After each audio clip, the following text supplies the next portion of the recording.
Don't come to Christmas. My ex will be there, and I want to catch up, my girlfriend said after I'd already planned a surprise and bought her dream gift. So I returned the gift, packed my things, and left. A day later, she called crying because her ex brought his pregnant fiancée.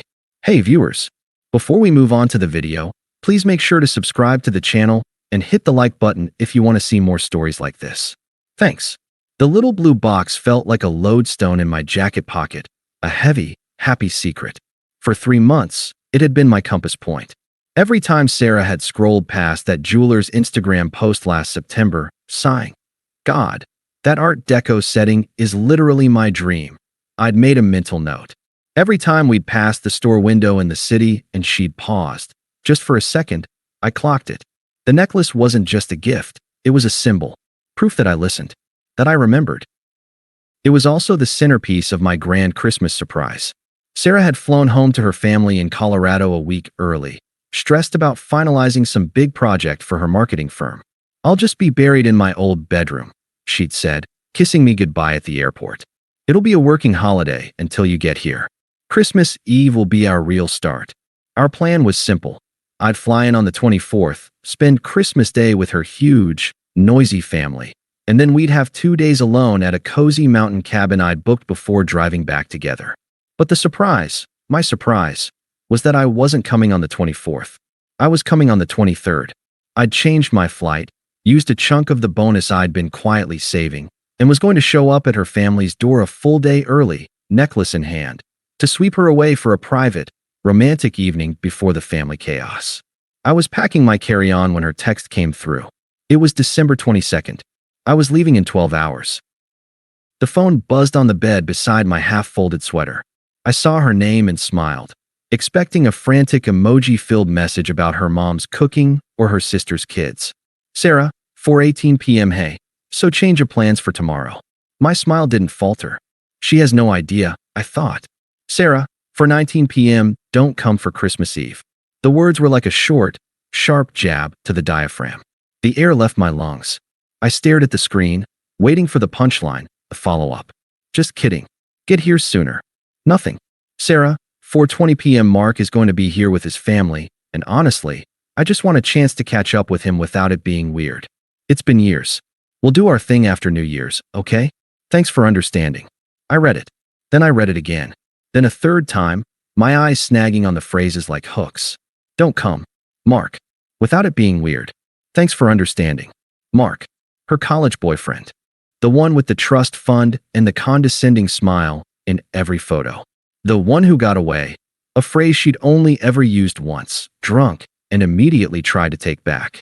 I'd never met him. He was a ghost in our relationship, a benchmark I'd apparently never needed to worry about. Until now. The quiet of my apartment became absolute, a thick, cottony silence. I could hear the hum of the refrigerator, the distant pulse of traffic. I sat down on the edge of the bed, the carefully folded sweater now a crumpled lump under me. My first instinct, stupidly, was to explain, to tell her the surprise, to say, but I'm already coming. I have the necklace. We can still have our night. As if my grand romantic gesture could trump her desire to see Mark. A cold, clear wave washed over me, extinguishing that instinct. This wasn't a negotiation. This was a notification.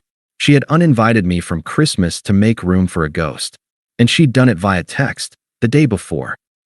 I picked up the phone. My fingers were steady. I didn't call. I typed. Me. 4:25 p.m. I need you to explain this to me. Call me. 5 minutes passed. Then my phone rang.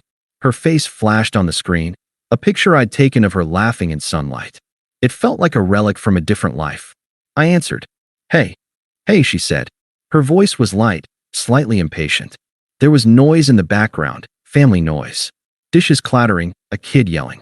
Normalcy. You got my text? I got it. You're uninviting me so you can catch up with Mark. I kept my voice flat, devoid of the tremor I felt in my chest. She let out a short, exasperated sigh. God, don't say it like that. It's not an uninvitation. It's just complicated. The Andersons are old family friends.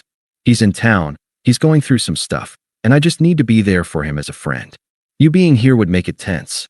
You'd be sitting there, and I'd feel watched. I absorbed the logic. He's going through stuff. I need to be there for him.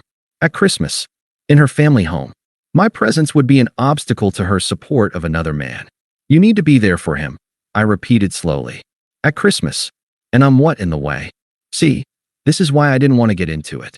Her tone sharpened, a familiar defensiveness that usually preceded an argument she was determined to win. You're making it about you. It's one night. It's not a big deal. We have our whole lives for Christmases. I think I need this closure with him so I can fully move on with us. Can't you support me in that? It's just mature. Closure. Mature. The words were weapons, carefully chosen to make my hurt seem childish. My silence stretched. James, are you there? Look, it's not a big deal. We'll have a great time after New Year's. I promise. The blue box in my pocket seemed to burn against my thigh. The non-refundable cabin booking. The changed flight. The mental image I'd cherished for weeks, of her stunned, joyful face at the door, shattered and reformed into a new one. Her sitting by a fire with Mark, sharing a nostalgic smile, while I sat alone in our apartment, understanding. So that's it, I said, my voice finally finding its new, calm register. It wasn't her boyfriend's voice anymore. It was the voice of a man observing a very interesting, very sad phenomenon. You've decided. I'm not to come. For Christmas Eve, yes. Don't be dramatic. It's just logistics. Right, I said. Logistics. So, we're good? She asked, the impatience returning. She was already moving on, mentally, to whatever catching up entailed. Yeah, Sarah, I said, looking around the bedroom we shared, at the life I'd thought we were building. We're good. I ended the call. I didn't wait for her goodbye. For a long time, I just sat there. The anger came, a hot, red wave, but it crested and broke quickly against the sheer, absurd cliffs of her disrespect. What was left in its wake was a profound, almost peaceful clarity.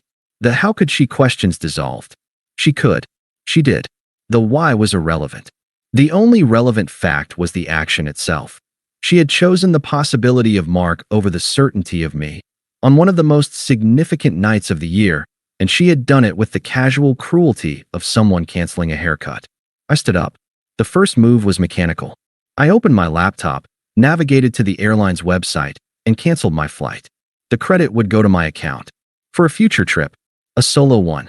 Next, I took the little blue box from my pocket. I held it in my palm. The weight of it, the promise of it, now felt pathetic. A symbol of my devotion, ready to be offered to someone who saw my devotion as an inconvenience. I put it back in its velvet pouch, placed it in the larger gift bag with the tissue paper, and grabbed my coat. The jewelry store was in a nearby upscale mall, still decked with tinsel and bustling with last-minute shoppers. The same clerk who'd helped me 3 months ago, a kind older woman named Elaine, recognized me. Back so soon. Did she not like the setting? She asked, her smile warm. The setting was perfect, I said, my voice even. The recipient, however, was not. I need to return it. Her smile faded into a look of gentle, professional pity. She didn't ask for details. She simply processed the return, my credit card refunded with a soft cha-ching that felt like the closing of a ledger. As she handed me the receipt, she gave me a small, sympathetic nod. The right one will come along, dear. And she'll appreciate it. I thanked her and left, the gift bag now empty in the trash can by the mall exit. Back in the apartment, the work began. I pulled my large suitcase and a set of cardboard boxes from the storage closet. I started in the bathroom, clearing my toiletries from the shower caddy, the shelf above the sink. I took only what was mine. The fancy razor she'd bought me for my birthday. The cologne she said she loved. I left the half-used shampoo we shared. In the bedroom, I emptied my side of the closet, my drawers from the dresser. I was meticulous, a surgeon removing a foreign object. I took the framed photo of us from my nightstand. I left the one on hers. I stripped the sheets from the bed, they were mine, and left the mattress bare. I packed books from the shelves, the ones I'd brought to the relationship. I unplugged my gaming console from the living room TV, coiled the wires with care. With each item boxed, each trace of me removed, the apartment didn't feel emptier. It felt lighter, as if I was shedding a skin that had grown too tight, too thin. It took 4 hours. When I was done, the space that remained was hers. Undiluted. It looked like the apartment of a stranger, or the apartment of the woman Sarah had been before I moved in. It was complete without me. I loaded the boxes and suitcase into my car. I did one final walkthrough. Bathroom, bedroom, living room, kitchen. I saw a coffee mug I'd bought her on a trip, the one that said, "World's okayest girlfriend," as a joke. I left it. At the front door, I paused. I took my key from my keyring. The metal was warm from my pocket. I laid it carefully on the small entryway table, right in the center. Then I walked out, closed the door behind me, and drove to a hotel near the airport. I didn't cry. I didn't rage. I felt a vast, echoing quiet. I ordered room service, watched a meaningless movie, and slept a deep, dreamless sleep. The hotel room was a capsule of sterile quiet. No tinsel, no Christmas music piped in, just the low hum of the climate control and the distant, muffled sound of a news channel from the next room. I woke on the morning of the 23rd, the day I was supposed to be surprising her, and felt not devastation, but a hollow, clean simplicity. The grief was there, but it was a distant thing, locked behind a thick pane of glass. More present was the sheer relief of having acted, of being free from the waiting, the wondering, the pathetic hope that she'd change her mind. I spent the day in a state of productive detachment. I found a storage unit near my office, rented it for 3 months, and moved all the boxes and my suitcase from the car into the small, concrete space. It was an act of temporal bracketing. This is the interim. This is not my life anymore. I then drove to the only place that felt like a refuge, my older brother's house in the suburbs. Mike took one look at me on his doorstep, my expression flat, no luggage in hand, and didn't ask a single question. He just pulled the door wider. "Beer's in the fridge. Couch is yours. The kids are hyped on sugar and wrapping paper. Fair warning." It was perfect. The chaotic, loving noise of his family was a balm. I helped my nephew assemble a bewildering Lego spaceship, listened to my sister-in-law's work drama, and ate 3 helpings of lasagna. When Mike finally cornered me in the kitchen while loading the dishwasher, he leaned against the counter. "So, want to tell me why you're here and not in Colorado?" I told him, in the same calm, factual tone I'd used to pack my things. She uninvited me from Christmas Eve so she could catch up with her ex-boyfriend without me making it weird. So I moved my stuff out. Mike stared at me, a dish towel frozen in his hand. Then he let out a low whistle. "Wow, that's clinically shitty." He studied my face. "You okay?" "You seem weirdly okay." "I am weirdly okay," I said, and realized it was true. I think I've been unhappy for a while. I just didn't have a good enough reason to admit it. Now I do. He nodded, clapping me on the shoulder. "Good. Then we're glad you're here." Screw her. That night, on his couch, I slept better than I had in months. Christmas Eve, my phone stayed dark and silent. I'd muted notifications from her, but I'd left the line open. Some detached, observational part of me was curious. Would she text a perfunctory "Merry Christmas"? Would she call, full of fake cheer, pretending our conversation never happened? I felt like a scientist waiting for a predictable reaction. The reaction came not with a text, but with a voicemail. It arrived at 11:37 p.m. I was playing a video game with my nephew when I saw the notification. I waited until he was distracted by a flashy cut scene, then put my headphones in and walked to the guest bathroom, locking the door. I pressed play. The sound that came through was not the Sarah I knew. It was a raw, wet, shattered version. Sobs hiccuped through the message, broken by jagged breaths. "James, oh my God, James, you will not believe what he did." A shuddering inhale. He brought her. His fiancée. Some blonde from Connecticut. And she's. Her voice dropped to a horrified whisper. "She's pregnant. Like, really pregnant. Showing." And he made a whole big toast, holding her hand, going on about how this Christmas was a full circle moment and how excited they were to start their family. There was a sound like she was covering the phone, a muffled wail. Then she came back, her voice trembling with a toxic mix of heartbreak and fury. He did it on purpose. To humiliate me. He knew I'd be here. He asked if I'd be here. My whole family saw the whole thing. My mom keeps giving me these looks. My dad just left the room. Everyone is pretending it's fine, but it's a massacre in here. She broke down again, the crying uncontrollable. Then a shift. The desperation turned outward, toward me. The tone became pleading, childlike. "I need you. Please. I'm so stupid. I see it now. I see everything so clearly. He's a monster. And you're my person.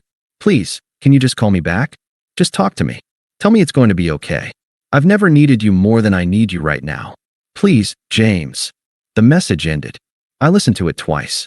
The first time, I tracked the facts: the pregnant fiancée, the public spectacle, her humiliation. The second time, I listened to the subtext. Not once did she apologize to me. Not for uninviting me, not for choosing Mark, not for her cruel dismissal. Her regret was entirely self-focused. She was humiliated, she was stupid, she needed comfort. I was merely the utility she now required, the emotional first aid kit she'd discarded but now expected to find fully stocked. I felt nothing. No vindication, no schadenfreude. Just a cold, final confirmation. The woman in that voicemail was the true Sarah. The one I'd lived with had been a pleasant facade. This desperate, self-absorbed, entitled person was the reality. I deleted the voicemail. I did not call back. The text began on Christmas morning. "Sarah, 9:14 a.m. Did you get my message? I'm really hurting." "Sarah, 11:02 a.m. I can't believe you're ignoring me on Christmas. This is so cruel." "Sarah, 2:48 p.m. My family is asking where you are. I don't know what to tell them. You're making this so much harder." The blame shifting was immediate and breathtaking. I was being cruel. I was making it hard. Her actions had vanished from the narrative. I pictured her, sitting amidst the torn wrapping paper and her family's pity, weaving a new story where she was the victim of two heartless men. I didn't block her.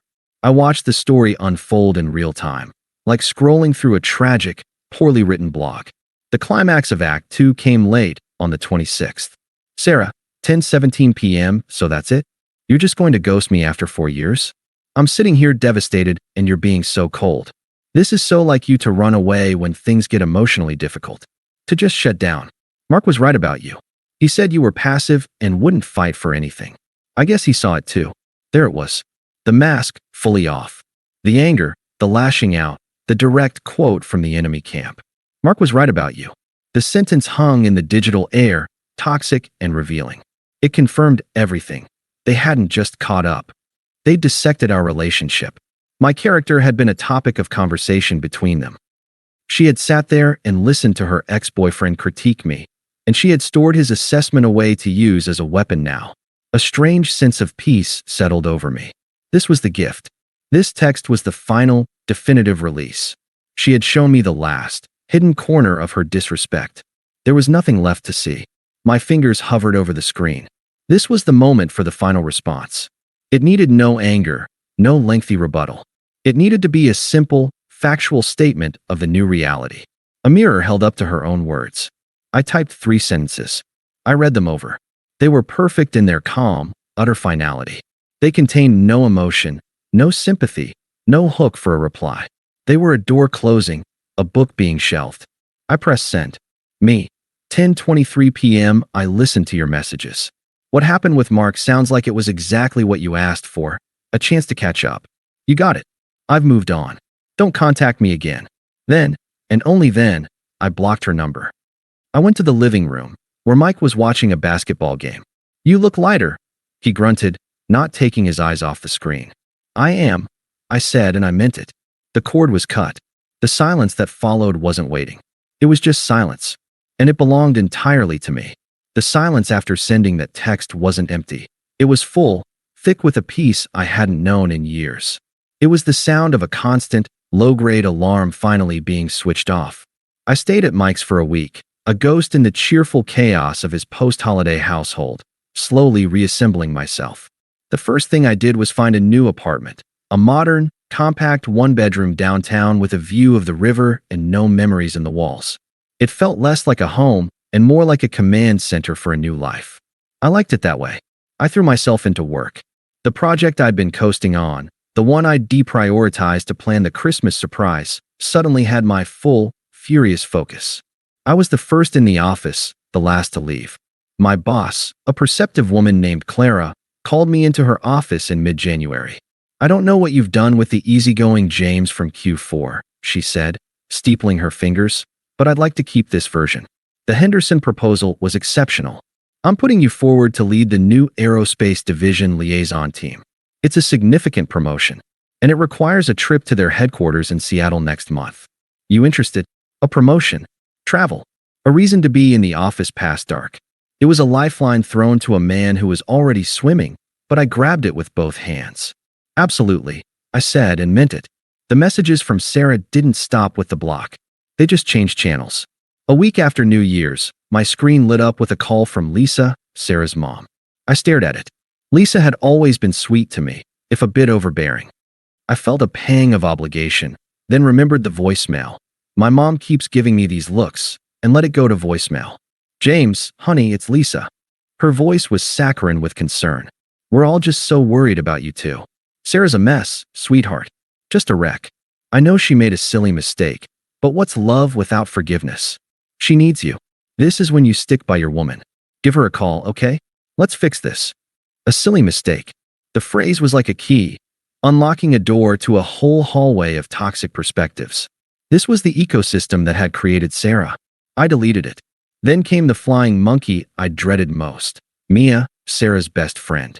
Mia's text was a masterpiece of aggressive loyalty. Mia, January 12th, James. WTF? You just abandoned her? After what that prick Mark did to her. She's devastated. She messed up, but you're being a heartless asshole. She spent 4 years building a life with you, and you throw it away over one night? Real men fight for their relationships. Call her. I didn't engage. I just saved the number under Mia, toxic, and blocked it. Real men fight for their relationships. The phrase echoed. I had fought. I'd fought by planning a surprise, by buying a diamond necklace, by showing up for 4 years. What she meant was, real men sit quietly and accept disrespect. I was done with that translation. The most telling attempt came in early February. An email. She must have dug up an old work email address. The subject line was, please. James, I don't know if you'll read this. I'm hoping you will. I'm in therapy now.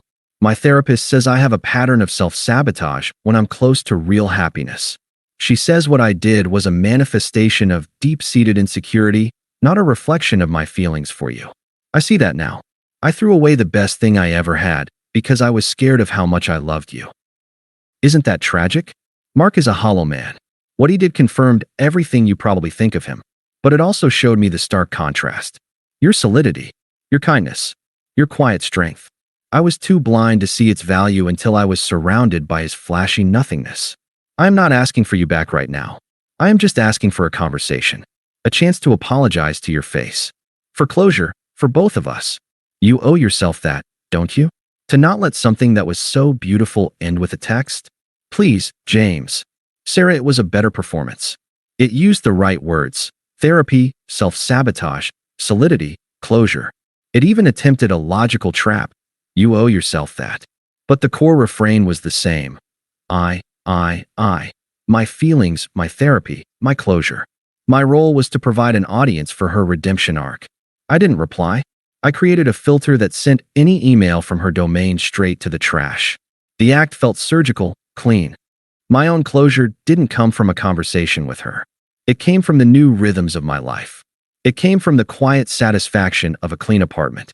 From the challenging buzz of my new role at work. From Saturday mornings at a climbing gym instead of brunches with her friends. From reconnecting with my own friends, who cautiously, then enthusiastically, welcomed back the version of me they remembered before Sarah, the one who laughed easier. I was moving on, not with a dramatic flourish, but with a steady, daily commitment to a life that was entirely mine. She was becoming a distant, unpleasant memory, like a bad flu. Until the wedding. The invitation to Ben and Qley's wedding had arrived months ago, a save-the-date when Sarah and I were still a unit. Ben was a college friend of mine. Qley had become friendly with Sarah by association. I'd RSVP'd for two, long before Colorado. In the whirlwind of the new job and the move, I'd forgotten about it. A reminder email in late April jolted me. We can't wait to celebrate with you and Sarah. It chirped. I stared at it.